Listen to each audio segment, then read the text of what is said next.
Hey everyone, it's Ed here with another installment of I F Love Cinema, and today I want to talk about Godzilla Minus One. Now, this is a movie that a lot of you guys are recommending for me in the comments and in chat. And dude, I am so glad that you guys did because this movie absolutely blew me away. I didn't know anything about this movie going into it. There was a lot of good word of mouth around this movie, but outside of that's all I knew. I didn't see any trailers, and I'm so glad that I didn't because the movie has like two gears basically, which is like all these super intense and awesome big scale action set pieces that Godzilla is in, and then all these incredibly tight and economical dramatic scenes where like literally like a whole scene is maybe like three or four lines and that's the entire dramatic beat. It could have so easily gone very bad, but the casting and the directing is absolutely fantastic. All of the actors here are just absolutely nailing it. And every one of these super simple dramatic sequences, they all land. The best thing about this movie is the emotional journey of the main character. Koichi Shikishama is a kamikaze pilot at the end of World War II when Japan's defeat is all but certain. He asks himself what the point is of dying for a country who is marching him towards certain defeat and hides out in an island that has a maintenance and refueling station. While he's there, Godzilla attacks the outpost and everyone in it. Koichi is told to fire at Godzilla with an anti aircraft gun, but he's too frightened to do so. And this leads to Godzilla wiping out all the soldiers, except for Koichi and an engineer who witnesses his cowardice. And from this point, Koichi is a broken, guilt ridden man who hates himself deeply.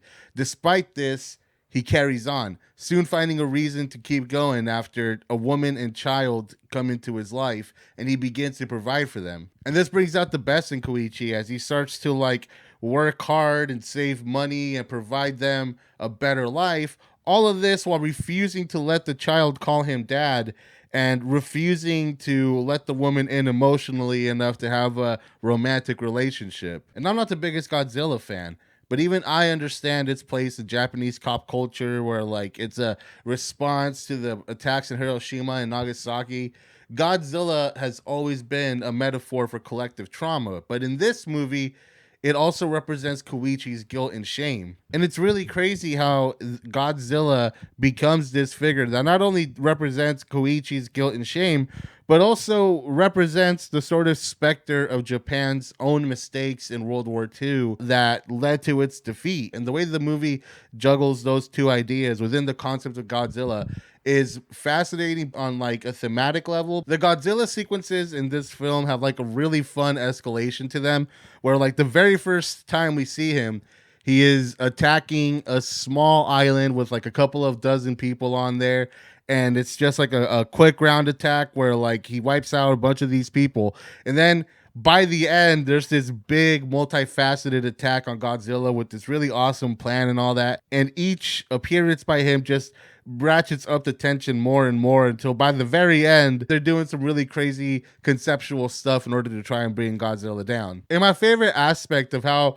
they treat Godzilla in this movie is that this is the Godzilla from the first film. Like this is a an intimidating, frightening beast. Don't doubt it for 1 second. But this is the Godzilla from the first movie. And when Godzilla moves, it does have that stiffness of a dude in a giant rubber lizard suit. And honestly, like it was a real risk to do that because there's times in this movie where you look at Godzilla and he's like this close to looking too goofy because it is based on like a rubber giant lizard suit, but it never gets in the way of any of the dramatic tension or any of the big action moments, which is funny because it's like right there. It's like so close to being bad. The movie itself was fantastic, but when I went to go see it, the audience was a lot more eclectic than I was expecting it to be. I thought it was going to be a bunch of movie nerds like myself, maybe a bunch of anime geeks, but no, like there was a bunch of like teenagers to like families and a bunch of like old homeboys, old like suburban dads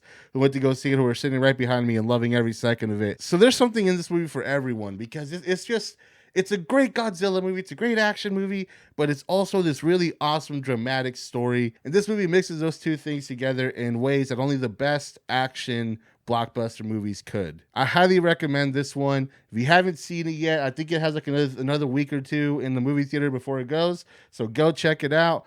Thank you guys so much for watching today's installment of IF and Love Cinema. Make sure to hit like and subscribe. And if you've seen this movie, let me know what you thought about it in the comments. I've been Ed. You guys have been awesome. Until next time, peace.